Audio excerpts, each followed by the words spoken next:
Good morning and good afternoon, everybody who's listening in to us today. I'm very excited about the topic today because we're not going to talk about marketing as we always do. We might touch a little bit on that, but we're going to talk more about growth of companies, but also that type of a stable growth without actually burning out. So I'm very, very excited. And Cecilia, before we joined, she mentioned how she's prepared for it with a candle, with a view of her garden. This is perfect. I wish that more of us are able to do that more and more. Cecilia, welcome to the show today. We're very happy to have you. Thank you, Laura. So happy to be here. Very much fun. So, Cecilia, could you share your founder story of how did you find today, what type of problems you're trying to solve, and in general, a background of yourself? Yeah. I'm the founder of Today. So we are a coaching company that specialize in founders' mental health, resilience, performance, and leadership building. Um, I have a background in business psychology, and uh, I've had an experience of being in larger corporates for almost 17 years, um, building teams, leadership capabilities. And I ended kind of my corporate career in the more kind of corporate startup culture, building fintech products. So was part of building a fintech product here in Copenhagen, part of Mobile Pay, Mobile Life, it was called, kind of digital mortgage products. So we build different products for within fintech for potential customers, and in that kind of process of getting an idea about something, creating the MVP, testing it in the market, getting it back, getting all this shitload back about it didn't work or there wasn't a market for it and so on. And then having to manage a team the same time, yeah, and having to manage all the conflicts, all the pressure, all the kind of uncertainty. I kind of got really amazed how little focus there was on the mental side Mhm. when we built new products and launch it or new science and launch it into the world. And I started looking into the data and could see that a lot of startups fail due to personal or interpersonal reasons. And I got really curious about that. And that's almost 7 years ago. And I started coaching founders in my spare time, while also being head of growth in Mobile Life. And I could really see that there was a need for this. And so I took the jump and started Today. Interesting. So that's kind of the long story. Was there a Yeah. specific aha moment where you saw, okay, this could be a business? Mm, I think kind of experiencing what founders gain from having these reflection rooms um, was an aha moment for me, Mhm. and still is. And seeing that how we can help um, founders, preventing burnout, building more sustainable teams, building leadership skills, and then, creating something amazing in the world. That's just, a gift to be part of that journey, I Yeah, think. very exciting. And when startups start growing, to start with, there's a group of people who gather together and they work on one problem solving. Pretty easy to start with because you don't have clients, you kind of try to make it. And most of the times, these are good friends with different capabilities because then they can build on top of that.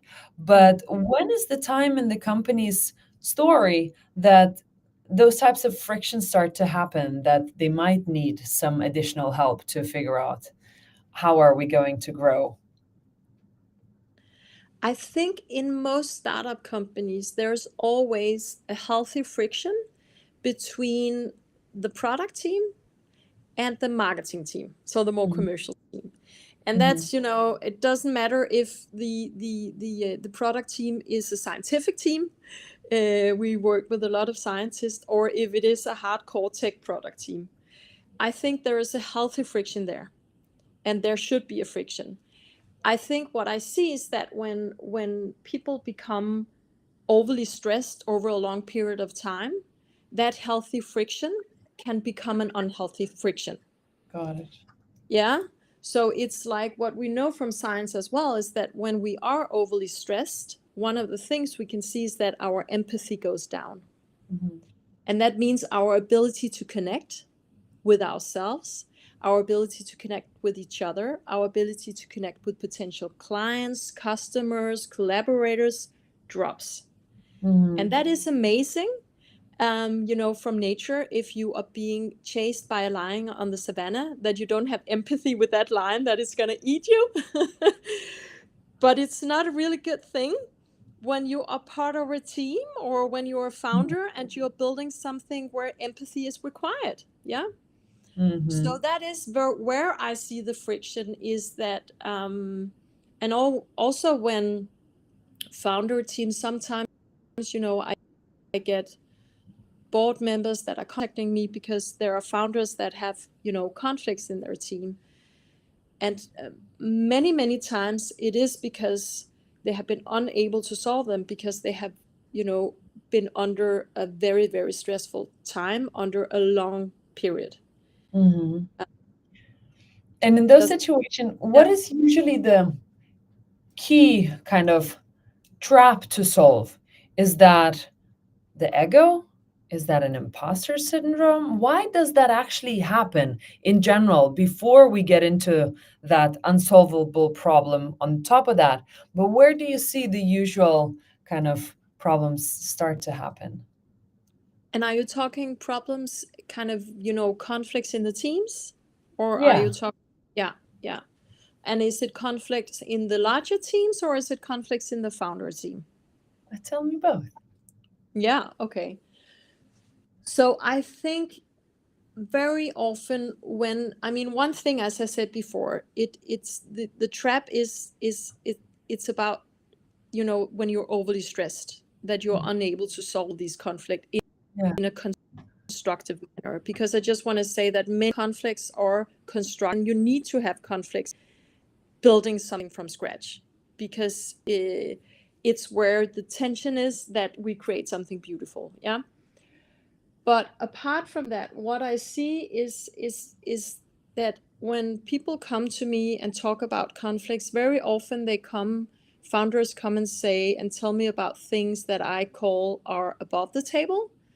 So that is problems about, we are misaligned on strategy, we are misaligned on how many hours we are going to work, who's going to take maternity or paternity leave, things like that. Yeah, how we are the company, we are misaligned on that. That's usually what's, above the table. The reason why they can't, resolve the conflict, and the reason why the conflict becomes destructive, it's not because of the things that are over the table, it's because of the things that are under the table. And those things are the feelings, yeah, that is triggered by the misalignment. So that are the feelings about not being valued, not being heard, um, not being perceived as one wants to perceived, not being loved in some sort of way, yeah, not being respected, not being taken seriously. Yeah. All these feelings that are triggered by the misalignment. So if we are to resolve a conflict, it's very much about putting words on what is it, which kind of feelings is it this triggers in me. Mm-hmm. That is the reason why we are unable to resolve the conflict. And how would you unpack that? Because those are people with a lot of knowledge and a lot of pride over to what they have been building. So, how do you practically go in and help the teams in this? So I think first and foremost, it's about understanding, what is this conflict about? And that is saying, then if it's about misalignment, then I could ask again and again, okay, but, how does that make you feel that you're misaligned? What does that trigger in you? So I would really ask the founders or the team to put words on the feelings Mm-hmm. that is triggered by the conflict. and then that both party gets a chance to really put words on their feelings, and in that respect create a mutual understanding of where both parties stand. Yeah, that is where I would start. And is that something that they do as teams across each other, or is it something that they would work with you one on one? So that would be something that they would do in their team, in their founder team, sitting with me, and listening to each other's feelings and get an understanding. And I think the beautiful thing about conflicts and in life, and if it's conflicts between people or founders, is that we really have an opportunity to learn a lot about ourselves. Exciting. Very exciting. You might not think that it is like, usually you might think that this is the like our family thing or relationship, but your work is a relationship too. For it to foster, then you have to have a very close alignment between each other. God. And we bring our family situations into the work life. Yeah. Yeah. Yeah. So it's not like it it's not like when we walk into the startup that we kind of leave the code outside of being human beings. Right. So we walk into the startup that we want to create with the family background we have, with the history we have of being in other relationships, and I think a good example of that, that I also give to my clients, is, for example, at my home, me and my husband have a recurring conflict, and it's a very stupid one. And it's about him not, agreeing on, for example, doing the laundry on a specific kind of day that we have agreed. And we can really have a conflict about this. And then you can say that's, what's above the table. It's really stupid. Why is there a conflict about that? Yeah. But the reason why there is a conflict is because it triggers something in me that comes from my childhood, and that is something about taking too much responsibility in my life. So I was brought up by a mother, an amazing mother, but she was unfortunately also an alcoholic. And I was forced to take too much responsibility in my life. And that I'm bringing that into my new relationship. Yeah, I'm bringing that into my company. I'm bringing that into all my relationships. Yeah. So There's it's not about it's about family history, and that's very often also what I see in conflicts between people and founder teams, is that we have this baggage with us. And when some founders get together to begin with building a product, there's also another shift that also has to happen when, to begin with, they are doers. They build stuff, they build the solution, they build the marketing team, and just doing all the time. But from there, then they're going to jump into leading the teams as well. What kind of tactics do you see working for founders to be able to start shifting the gears and to move over to leading teams rather than just doing? Because that's also a different mindset shift. Mm. And I think, again, it's a really emotional journey many of them are experiencing as well. Because I think what many founders are experiencing in that shift is a lack of control. It's like giving your baby to somebody else, you're not the doer anymore, and you maybe have the feeling that you're probably the one that can do it best. Founders feel that. Yeah. And then you Yeah. give this baby that's your startup to somebody else. You just see them drop this baby once in a while because they have never done this before. That's the whole thing about delegating things that you have a long time and other people need to do for you. So I think, again, that triggers a lot of feelings for about lack of control, and it's also a shift in identity as well. I had a founder once that told me because we really worked on this shift. And when I work with founders on this shift, I have a practice where we kind of sit down and then we look at what is your key priorities as a founder leader, not as a doer, kind of, and then we code them. Yeah, so that could be one, could be, getting resources to the company, so fundraising. One could be securing that there is a high performing team. Another could be being the one that's out there and telling the story about the company. That is usually what a CEO founder should do, focus on. Yeah. And then we color code these three, say, okay, put those into your calendar, and everything that is not in that color code, somebody else should actually do.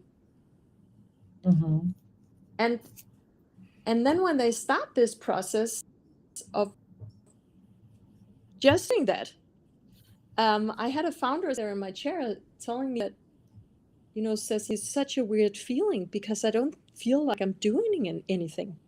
I don't feel there's a need for me anymore. It's like, because I've been so used to being, in the ground, in the mud in a way, down there with, in the cookie dough of what you say. So it's such a new feeling for them to kind of step a little bit back and look at their company, from the outside. And that's also what's required, because they need to also be able to have the long-term strategic perspective and so on. Yeah. And that's a very interesting one, because going from a doer that you feel needed all the time because you literally don't have the time to be able to do even more, you're taking a step back and both are reflecting and seeing where does the company need help in order to grow. But in Exactly. those types of high pressure situations, now your teams are taking over the doer situations. And how do founders then maintain that type of a bandwidth to not jump in, take a step back, but at the same time help the teams as much as possible, because it's a very different shift. And it's super difficult. Yeah. It's super difficult. And I think there will also be, the difficult part of it is there will always be a transition period for a founder where they don't have the luxury of only being the coach. If we look at the founder role a little bit like, playing football, then I would say that, you are either the coach or you're the football player. But when you are scaling a company, I think before you have really set your C-level team and your teams are in place, there will be periods where you are both the coach and also the player. And sometimes you need to jump between those roles before you can really become the coach, and sit there and have the strategic overview only of your company. Yeah. And that is, I think, what is really, really difficult for many founders. It's because you have a long period where it's required that you do both. Also, if the shit hits the fan, then you are the one that needs to go maybe and solve it together with the team in a period of time. Yeah. And in those types of situations, can you come with some practical examples what you have been working with some of the leaders to take that type of a step back to help out and observe the teams? So I think the first one is for example the color coding. So it's a practical exercise to kind of say, okay, this is your company's strategy for the next year to 1 year to 3 years. What does that require of you as a founder or as a CEO or CSO? What is required? What do you need to succeed with? And what are the types of kind of main areas you need to succeed in order to make the company succeed? And then we would begin to kind of look at that and color code those key priorities. And then the rest, we would look at, okay, who could you then delegate these responsibilities to? And what would it require of them to these people that you delegate to, what would it require that they really perform well in that role? How can you enable their performance in that role? Because sometimes what I see that founders do is that kind of they delegate and then they do a mic drop, because then it's your responsibility. So it's also the understanding of that there will be a period of time where you would have to coach or help or support or be there on the sideline in order to make somebody perform in the role you have had before. Who's following that type Does of a that make sense? process? It does, absolutely. Who has to follow that type of process? Is that the founder themselves, or do they usually get some help in order to see, are we on the right path? So that process would be the founder, it could be the CEO, it could be the CTO, the CSO, it could be anybody actually that needs to shift in their role. So kind of what is your new role about? And I would always say it needs to be linked to the strategy you want to execute. Mm-hmm. And what are the tasks you have now, and who should you delegate those to? Yeah. So And would that's you more, know? Yeah, go ahead. Sorry. no. So that's kind of the very practical part, you can say, yeah. Yeah. And would you normally work with a couple of founders or just choose one in the company who would need to do that type of a strategy shift? It depends on who would need to do it. Yeah. Mm, If they come to me like and say that I need to grow into another role than I have now, then it would be one-to-one coaching. So is the question that if it's a one-to-one coaching session or if it's a founder coaching session? yeah. Or do you usually involve all of the founders in those types of sessions? Does it have to be everyone? No, it could also Like be an one-to-one. intervention? Yeah, Yeah. no.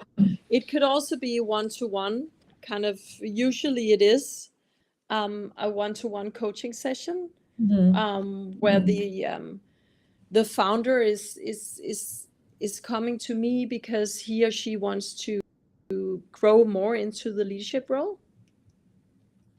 So it's also about, double clicking on what does that mean? What is your new leadership role? What does it entail? Where do you need to succeed?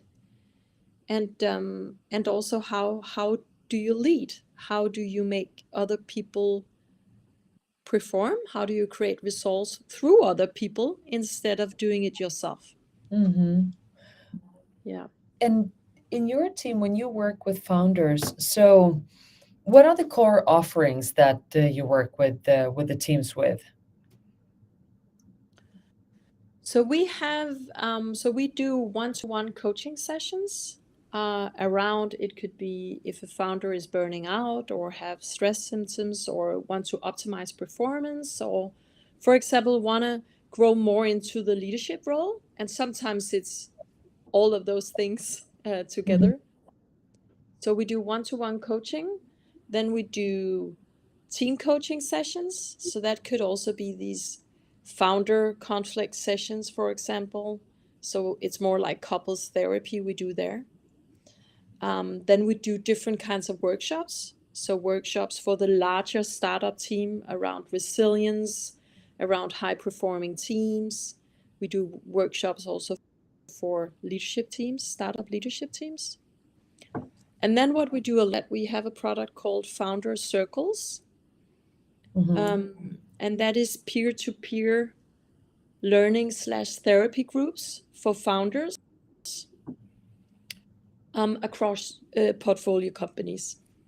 So that is founders that are in similar roles or are in a similar kind of growth in their company that meet once a month over a year in this group.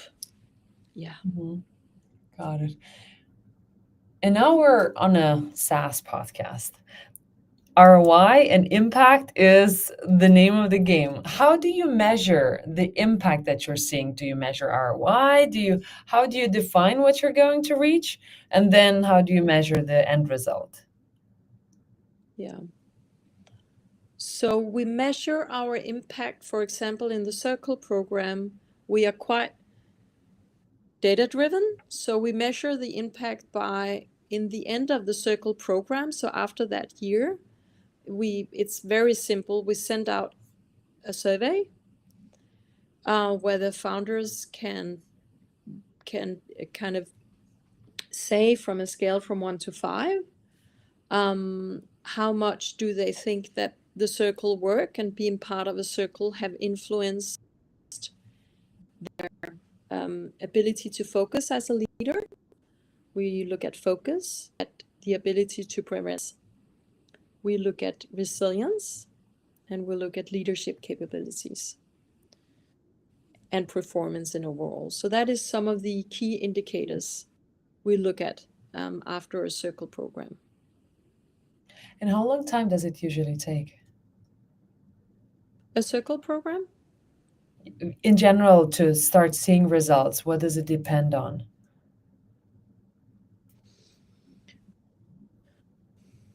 It depends very much, I think, on, there are many things, but I think it depends on the results within, if we're talking about burnout, for example, we want to see results quite quickly, yeah? So we don't want to have a person coming to us. So the first thing we do when a person comes that have severe stress symptoms or burnout, for example, is that we have one priority, and that is to get them. So that is something that we really want to work on very quickly, to start to work with the founder of doing things in a different way so the symptoms come down. So in that way, we are supposed to see results very quickly. Sometimes if it's about leadership or performance and so on, then it's also about the coachability of the founder. It's also about the motivation of the founder, I think, as well. And the ability to work with yourself. And in that way, I'm meaning that your ability to look inward and also self-reflect and be open for other perspectives. I think that's some of the key elements that enables personal growth. And are there any tangible advice that founders have to focus on nowadays in these stressful situations that you think are very easily actionable, and then they could adapt even tomorrow?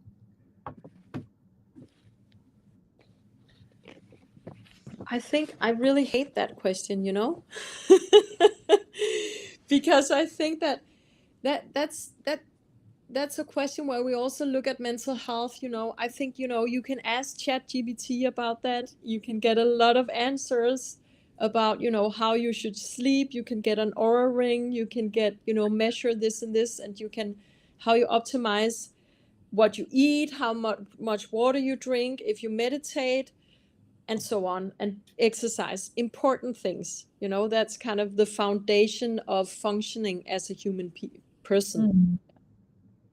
But I think a thing that we forget in our individualistic society is that resilience is created between human beings. So I think if I should get one very concrete advice for founders in regards to their mental health, is continue to foster meaningful relationships to you. Use time on the people that matter. And is that inside of your teams, or in general, to be a good founder, you have to have some meaningful relationships during your life? It's not inside of your teams, it's outside of your company. Uh-huh. See your family, see your friends, see the people you love, that love you as a person, that has nothing to do with you as a founder. Yeah. Use time on that. That creates resilience. Yeah. And we can also see I wrote a book about this, and I could, and one of the people I interview in the book is actually a woman from New York, a kick-ass founder. She has created the Maven Clinic, kind of a huge digital clinic called Kate. And Kate, one of the things that Kate really has done is that she has used time on building meaningful relationships while she has built this billion-dollar company. And every time shit has hit the fan, she has pulled the plug, and she had spent time with people that supports her and people that are meaningful to her and people that has nothing to do with her being a founder. Mm-hmm. Does Yeah, that make sense? absolutely. And usually that's where both your creativity comes back without just running after the same goal, and kind of Exactly. getting the breathing time would give you more of that. Yeah, yeah, absolutely. Exactly. Exciting.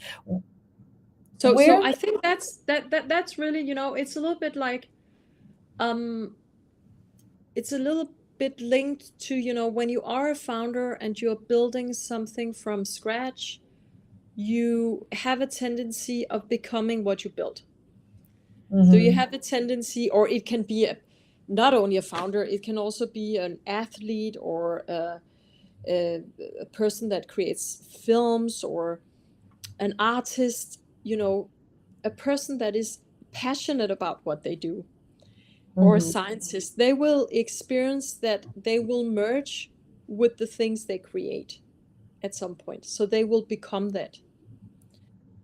And it's okay to become what you create identity wise, but you need to be mindful that you kind of are not that all the time. Mm-hmm. So it's a little bit like, have you seen this? I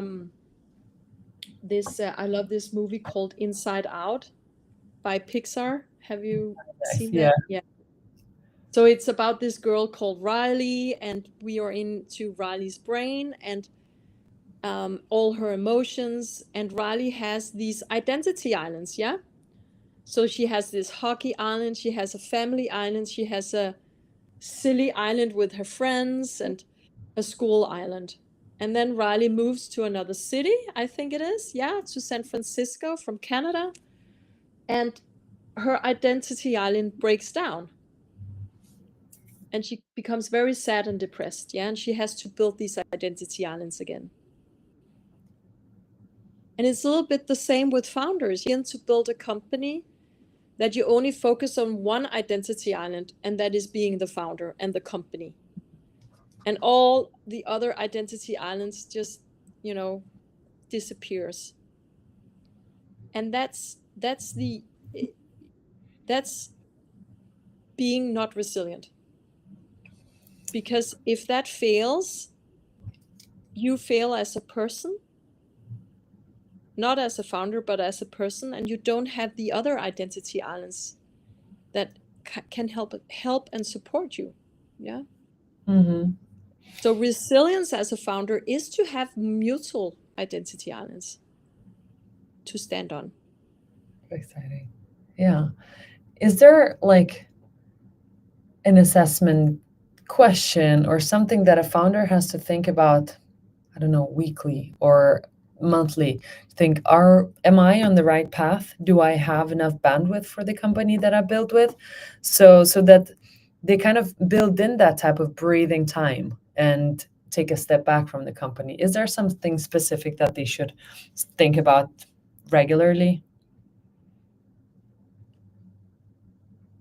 I think that many founders have, you know, can have benefit a lot from journaling.